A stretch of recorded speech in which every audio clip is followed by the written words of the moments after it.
अचानक से चीन की जहाजें गायब होने लगी हैं और ये सबसे बड़ा हेडेक बन गया है। पूरी दुनिया चौंक गई है कि अचानक चीन की जहाजों को क्या हो रहा है और कैसे ये गायब हो रहे हैं। तो वहीं दूसरी तरफ यूएई ने जहां चीन को निकाल के बाहर फेंक दिया, तो वहीं इजराइल और भारत को बहुत बड़ा मौका दे दिया। आखिर क्या है मामला? चीन जो श्रीलंका में कर पाया उसका भुगतान उसे चीन ने श्रीलंका में जो किया उसका बदला भारत ने ले लिया यूएई में। इसके अलावा बहुत कुछ आइए जानते हैं इन खबरों को विस्तार से। श्रीलंका में जब ईस्ट कोस्ट टर्मिनल प्रोजेक्ट पे भारत जापान ने निवेश किया था, तब श्रीलंका की आम जनता को भड़काकर वहां प्रदर्शन कराया जाने लगा। हाल ही में भारत के कहने से अजीत डोभाल ने ये बात कही थी कि हाइब्रिड वार सिविल सोसाइटी के लिए बहुत ही बुरा हो गया है। आज की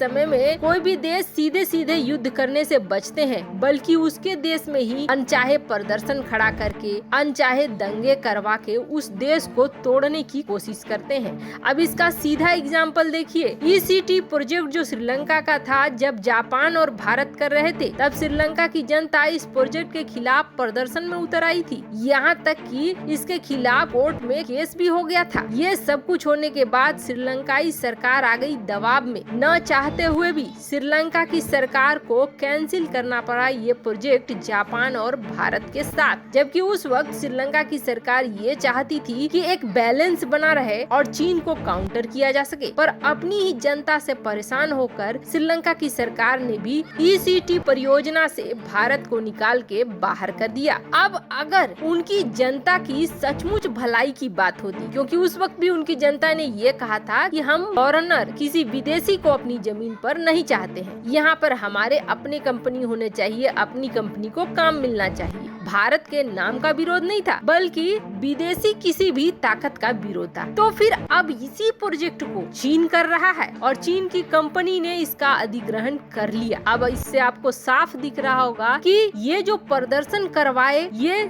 चीन ने करवाए और चीन ने अपना मतलब निकाल लिया। अब वो जनता जो बैठकर प्रदर्शन कर रही थी वो न जाने कहां गायब हो गई। वो अब आ भी नहीं रही है, कोर्ट में कोई केस भी फाइल नहीं हो रहा है। इसी सिविल वार की बात कर रहे थे अजीत डोभाल, जहां चीन सफल हो गया। पर ऐसा नहीं है कि चीन यहाँ सफल हुआ तो भारत ने उसे छोड़ दिया। भारत और अमेरिका का पुरजोर दबाव बना यूएई के ऊपर। हाल ही में आपने सुना होगा अमेरिका ने सीधे एक कंस्ट्रक्शन को जो आधा से ज्यादा हो भी चुका था उसको रुकवा दिया। यूएई के ऊपर दबाव डाला, यूएई को ये कहा कि अगर आपने इस कंस्ट्रक्शन को नहीं रोका तो हमारे जो हथियारों के डील है वो सारा हम बंद कर देंगे। अब वहाँ पर चीन के कंस्ट्रक्शन को रोक दिया गया। अमेरिका ने ये आरोप लगाया कि ये एक सैन्य बेस बना रहा था, इसलिए हमने रोका। पर वहीं अब इजराइल की एंट्री हो गई है। इजराइल, यूएई और जॉर्डन, इन तीनों देशों को साथ मिल गया है अमेरिका का। चारों देश मिलकर अब एनर्जी परियोजना पर, एनर्जी सेक्टर में एक बड़े प्रोजेक्ट का पर काम कर रहे हैं। इसके तहत यूएई की कंपनी मसदार जॉर्डन के रेगिस्तान में एक सोलर एनर्जी फार्म की स्थापना करेगी और उधर जॉर्डन इजराइल को दिए जाने वाले पानी की मात्रा को कर देगा दुगना और इजराइल जॉर्डन और यूएई को इसके बदले में देगा 18 करोड़ डॉलर का भुगतान। अब होगा क्या, ये परियोजना जब आएगी तो इससे चारों को फायदा होने वाला है। सबसे पहली बात यह है कि अमेरिका को एंट्री मिल जाएगी इस सेक्टर में, वहीं इजराइल को ऊर्जा और पानी मिल जाएगा और जॉर्डन और यूएई के लिए भी यही बात है। साधारण भाषा में ये कहें कि अब यूएई में इजराइल, अमेरिका, भारत की एंट्री बहुत मजबूती के साथ हो रही है और चीन को एग्जिट मिल रहा है।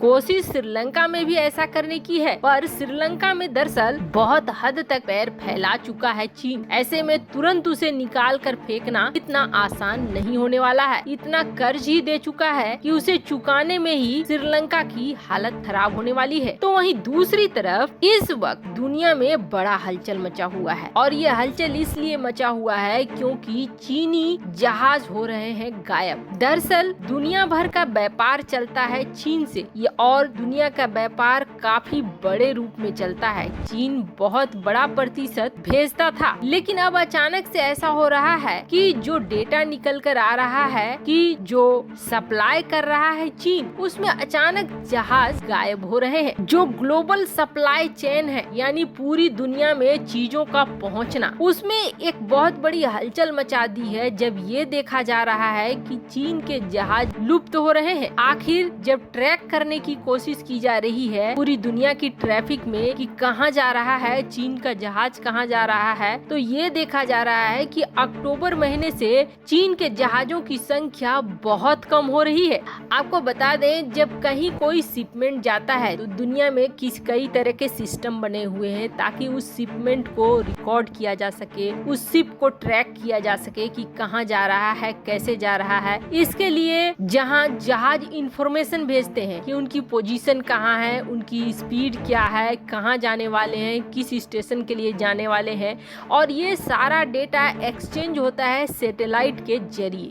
अब दुनिया का दूसरा सबसे बड़ा अर्थव्यवस्था है चीन और दुनिया के व्यापार में बहुत ज्यादा हिस्सेदारी भी है चीन की। अब जो पुराने डेटा और रिकॉर्ड है उसमें ये है कि चीन के 90% शिपमेंट इधर से उधर जाते हैं। अब एनालिस्ट और एक्सपर्ट का माथा चकरा रहा है कि आखिरकार जो नए डेटा आ रहे हैं उन डेटा में चीन के जहाजों को गायब क्यों किया जा रहा है, ये क्यों नहीं दिख रहे हैं, इनकी शिपमेंट कहाँ जा रही है, कहाँ को निकल रही है, ये क्यों नहीं पहुँच रहा है। अब अक्टूबर महीने से ही ऐसा होना शुरू हो गया है। अब दो बातें कही जा रही है, एक तो चीन ने अपने सारे पोर्ट को लगभग बंद करना शुरू कर दिया है जिसकी वजह से बहुत कम शिपमेंट निकल रही है, और दूसरी बड़ी बात कि आखिर क्यों करेगा इस तरीके से बंद, उसे भी तो हानि है, खुद की हानि है। ये बात कहीं न कहीं कुछ हद तक सच है कि चीन ने अपने कुछ पोर्ट को बंद किया है और इसकी वजह से ग्लोबल सप्लाई चेन बाधित हो रहा है क्योंकि शिपमेंट निकल कर बाहर नहीं जा रही है। 6 से 8 महीने का बैकलॉग लगा हुआ है, लेकिन फिर भी जो डेटा रिकॉर्ड है उसमें इतनी बड़ी गिरावट नहीं आनी चाहिए कि चीनी जहाज दिखने ही न लगे। तो आपको बता दें, इन सब के पीछे चीन का एक और मास्टरमाइंड गेम निकलकर सामने आया है। चीन ने एक नया नियम अपने देश में लागू कर दिया है और वो नियम है डेटा प्रोटेक्शन बिल। अब इस बिल के अनुसार चीन की धरती से कोई भी डेटा बाहर नहीं जाना चाहिए, यानी जो शिपमेंट चीन से किसी देश में जा रही है उसका भी डेटा बाहर नहीं जाना चाहिए। अब हो ये रहा है कि जहाज न तो अपना डेटा दे रहे हैं और न अपनी पोजीशन बता रहे हैं ट्रैकिंग करने वाले एजेंसियों को। हालांकि ट्रैकिंग करने वाली एजेंसियां अपने सैटेलाइट के जरिए काफी नजदीक जाकर इमेज वगैरह से ट्रैक कर सकती हैं, लेकिन ये इंफॉर्मेशन जो सीधे सीधे शिपिंग कंपनियों के जरिए आता था उससे अलग होंगी। खैर, दोनों में से कोई भी कारण हो, लेकिन इतना जरूर है कि चीन के 10 बंदरगाह इस वक्त बहुत बड़ी समस्या से जूझ रहे हैं और वहाँ से माल का सप्लाई नहीं हो रहा है, चाहे दुनिया कितनी भी मांगे। और दुनिया मुश्किल में इसलिए है क्योंकि उनका सप्लाई चेन किसी न किसी तरीके से चीन से जुड़ा हुआ है। वैसे अब इसके बाद दुनिया के कई देशों ने अलग अलग देशों की तरफ रुख करना शुरू किया है। वैसे आपको क्या लगता है, क्या अजीत डोभाल ने सही कहा कि अब दुनिया भर में सिविल वॉर ज्यादा बढ़ गया है? कमेंट कर अपनी राय जरूर बताएं। जल्द मिलते हैं अगले वीडियो में नई खबर के साथ।